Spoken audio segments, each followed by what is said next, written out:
ചെറുമുക്ക് ആമ്പൽപ്പാടം ഇപ്പോൾ വിദേശികളും സ്വദേശികളുമായ പക്ഷികളുടെ ഇഷ്ടകേന്ദ്രമായി മാറിയിരിക്കുകയാണ്. വയലിൽ 80-ലേറെ വിവിധ പക്ഷികളെയാണ് കാണപ്പെടുന്നത്.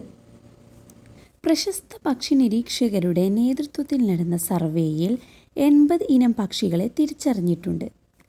ശൈത്യകാല സന്ദർശകനും വളരെ അപൂർവമായി മാത്രം കാണപ്പെടുന്നതുമായ ചൈന, ജപ്പാൻ, കൊറിയ എന്നിവിടങ്ങളിലുള്ള പക്ഷിയായ ചാരത്തലയൻ തിത്തിരിയെ കണ്ടെത്തി. വളരെ അപൂർവമായും പൊതുവായും കാണപ്പെടുന്ന വിവിധയിനം പക്ഷികളുടെ വിഹാരകേന്ദ്രമായി മാറിയിരിക്കുകയാണ് ഈ പാടശേഖരങ്ങൾ. ഈ പക്ഷികൾ രാവിലെ 5 മണി സമയം എത്തുകയും വൈകുന്നേരം 6 മണിക്ക് തിരിച്ചു പോവുകയും ചെയ്യും. ആഗസ്റ്റ് മുതൽ ഫെബ്രുവരി വരെ വിരിഞ്ഞു നിൽക്കുന്ന ഈ ചുവന്ന ആമ്പലിൻ്റെ മുകളിലിരുന്ന് ഈ പക്ഷികൾ ചെറുമീനുകളെ കൊത്തിത്തിന്നുന്നതും കൃഷിക്കാലമായാൽ നെൽകൃഷിയിൽ കയറിക്കൂടുന്നതും ആളുകളെ ഏറെ ആകർഷിക്കുന്നു.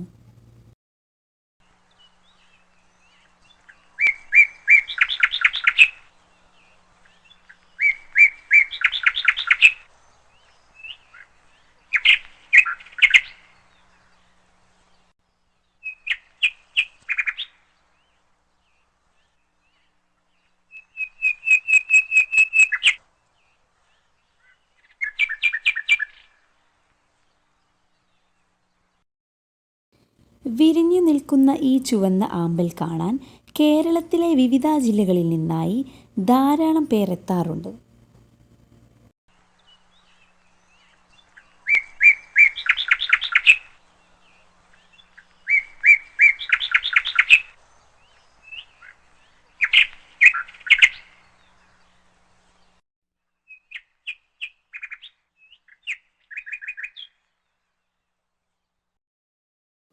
ഈ കാഴ്ചകൾ ആളുകൾക്ക് ഏറെ കൗതുകകരമാണ്.